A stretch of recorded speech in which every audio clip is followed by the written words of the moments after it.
ದಯವಿಟ್ಟು ನಾನು ಮನವಿ ಮಾಡ್ಕೊತಾ ಇದ್ದೀನಿ, ಬಿ ಜೆ ಪಿಯವ್ರು ಇರ್ಬೋದು, ಬೇರೆಯವ್ರು ಇರ್ಬೋದು, ಫಸ್ಟು ಆರ್ಡರ್ಗಳನ್ನು ಓದೋದು ಕಲೀರಿ.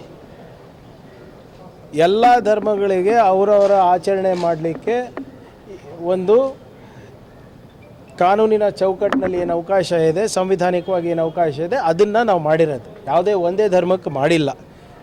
ಈಗ ಜನಿವಾರ ಬಿಟ್ಟಿದ್ದೀವಿ, ಅದೇನು ಮುಸಲ್ಮಾನರು ಹಾಕ್ಕೊತಾರ, ತಿಲಕ್ ಹಾಕ್ಕೊತಾರ, ಸಂದಲ್ ಹಾಕ್ಕೊತಾರ, ಬೂದಿ ಹಾಕ್ಕೊತಾರ?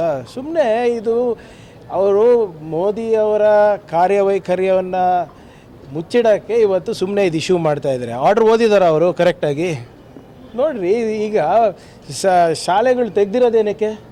ಮಕ್ಕಳಿಗೆ ಒಂದು ಒಳ್ಳೆಯ ಭವಿಷ್ಯ ಇರಬೇಕು, ವಿದ್ಯಾಭ್ಯಾಸ ಆಗಬೇಕು, ಅವರಿಗೆ ಉದ್ಯೋಗ ಸಿಗಬೇಕು ಅಂದ್ಬಿಟ್ಟು ನೀವು ಅದು ಇದು ಬಿಟ್ಟು ಇವೆಲ್ಲನೂ ವಿಚಾರ ತಂದುಬಿಟ್ಟು ಅವ್ರ ಭವಿಷ್ಯ ಯಾಕೆ ಹಾಳು ಮಾಡ್ತಾಯಿದ್ದೀರಾ?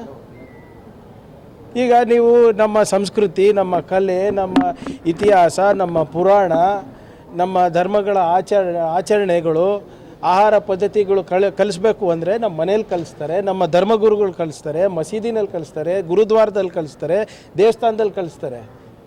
ಶಾಲೆಗಳಲ್ಲಿ ಇರೋದು ನೀವು ಹೋಗಿ ವಿದ್ಯಾಭ್ಯಾಸ ಮಾಡಲಿಕ್ಕಂತ. ನೀವು ಅದು ಇದು ಬಿಟ್ಟು ಇಂಥ ವಿಚಾರಗಳನ್ನು ನೀವು ತಂದುಬಿಟ್ಟು ನಮ್ಮ ರಾಜ್ಯಕ್ಕೆ ಏನು ಹಿಂದೆ ತಗೋಬೇಕಂತ ಇದ್ದೀರಾ? ಇನ್ನಷ್ಟು ಹೆಚ್ಚಿನ ಮಾಹಿತಿಗಾಗಿ ಫಾಲೋ ಮಾಡಿ ಬ್ರಿಗೇಡ್ ನ್ಯೂಸ್ ಕನ್ನಡ.